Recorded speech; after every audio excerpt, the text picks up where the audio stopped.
من ضمن الحرف اللي انا شخصيا كنت بشتغلها من ايام الكليه، او سيف من التراث يا جماعه، تقيل. فيا ترى في جوه موجود ايه؟ تعال نبص كده. لو جاهز ترجع بالزمن لورا وتشوف الامارات زمان كانت عامله ازاي، تعال اوريك القريه التراثيه اللي موجوده فيها كل الامارات بس ايام زمان. تعال اوريك اللي عمرك ما شفته. الدنيا هنا كلها هدوم وحاجات تراثيه وبتاع، بس انا عايز ادور على عسل. تعالوا تعالوا. ايه، مش واضح اي ملامح لاي عسل او حاجه. حاجات تذكاريه، جمال، كبات، شالات. مفيش حد عنده عسل هنا؟ مفيش حد عنده عسل؟ There is no honey shop here? No honey shop؟ والله مشروع كويس. الواحد هنا نفتح عسل بقى في القرية التراثية ولا ايه؟ اللوكس ده كان بيستخدم في الإضاءات أيام البادية، أيام زمان.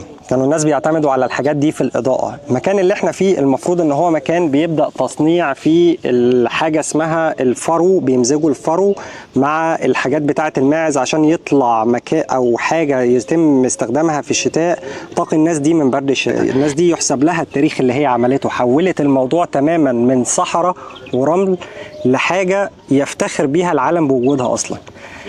يلا بينا نكمل باقي الكلام ونشوف. في القرية التراثية جزء لا يتجزأ تماما وجود الحيوانات مع الناس بتوع اللي شغالين ايام زمان، لان هم كانوا بيخدموهم في حاجات كتير من ناحيه الارض، من ناحيه الزراعات، وفي نفس الوقت كانوا بيدمجوا الصوف بتاع الماعز زي ما قلنا عشان يطلعوا ملابس ليهم.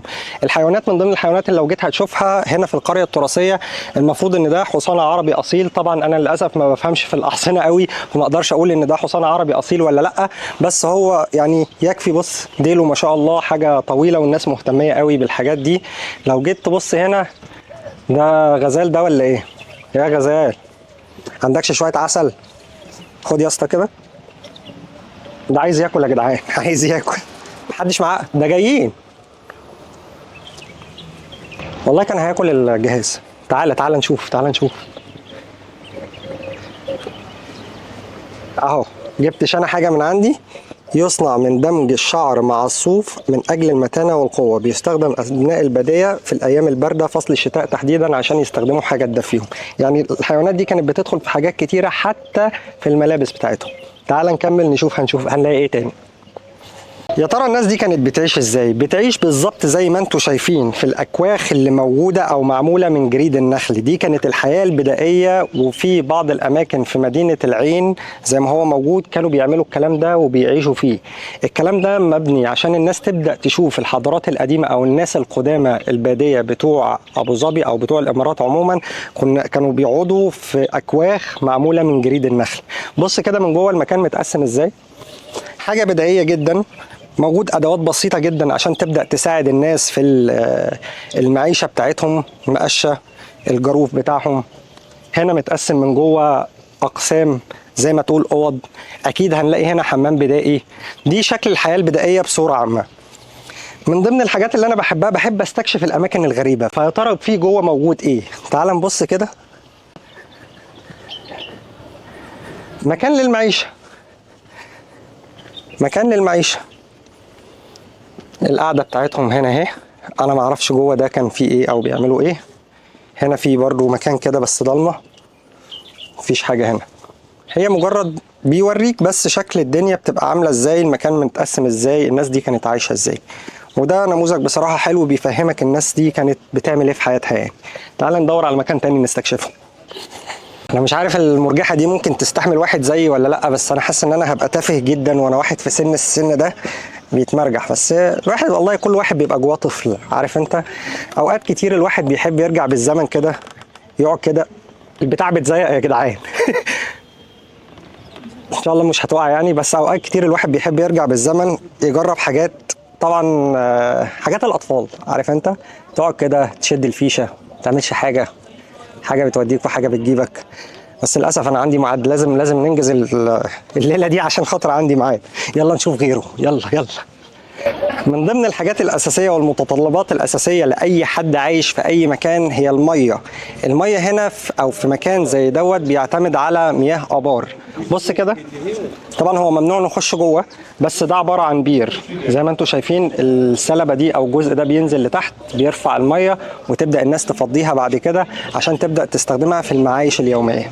حاجة جميلة، وخلينا نشوف أكتر. يلا بينا نستكشف المكان.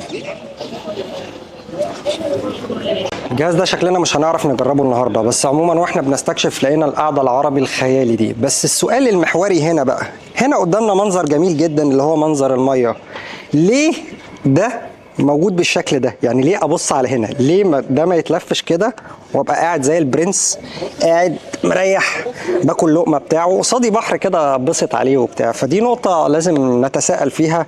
اللي يعرف اجابه الموضوع ده يا جماعه يسيب لي كومنت يقول لي ليه التصميم ده كده؟ ليه التصميم ده باب الخيمه ما لفش ناحيه البحر مثلا؟ يعني وجهه نظر والله. انا مش عارف، انا ساعات بينزل عليا اوقات ذكاء كده مش عارف بجيبها منين. بس يلا بينا نكمل استكشاف باقي المكان.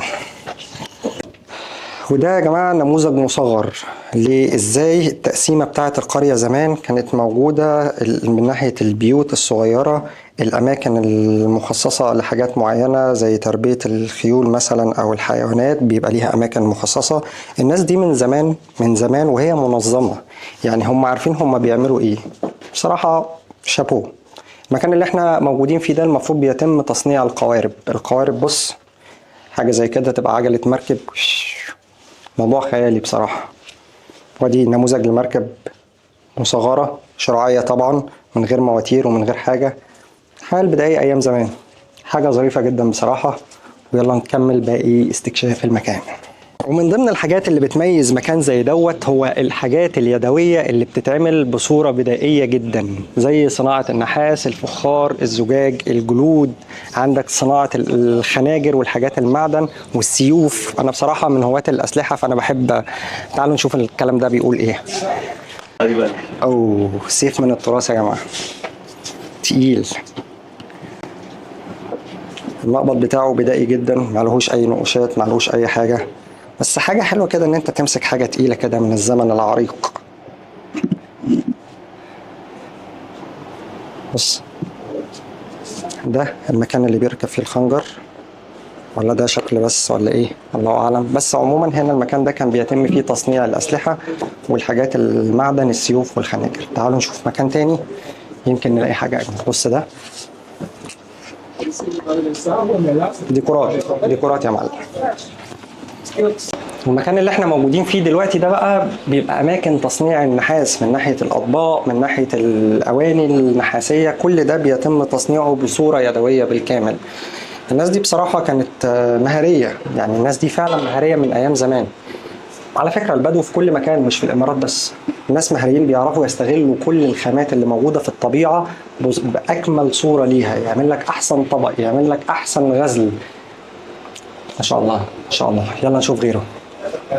من ضمن الحرف اللي أنا شخصيا كنت بشتغلها من أيام الكلية هي حرفة تصنيع الجلود أو الرسم على الجلود. هنا بقى بيوريك الجلود كانت موجودة في صورة بدائية إزاي، والناس دي بتشتغل عليها إزاي. بص الرسمة دي، طبعا أنت أول ما تخش المكان هنا أنت شامم ريحة الجلد الطبيعي يا معلم. هنا ريحة الجلد الطبيعي في الغرفة دي تحديدا قوية جدا. دي صورة معمولة من جلد ومرسوم عليها ومحفور عليها بحاجة اسمها الكاوية، وكمان متلونة.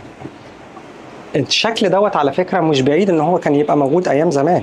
يعني الناس دي كانت بتعتمد على جلود الحيوانات بصورة كبيرة في تصنيع حاجات. طبعا هو هنا مش جايب لك الشنط مثلا ان هم بيستخدموها، هو جايب لك امثلة دلوقتي الشنط دي ايه، او فكرة الجلد الطبيعي ايه الافكار اللي ممكن تخرج من الجلد الطبيعي. عندك شنط نسائية زي كده، الشنط دي ممكن كلها معمولة من الجلد الطبيعي. عندك الشكل دوت رسومات كزخارف للحيطة. عندك في ناس لغاية دلوقتي بتعمل في الفلل بتاعتها، مع ان هي في افخم الاماكن، قطع او رقع من الحيوان الكاملة للجلد.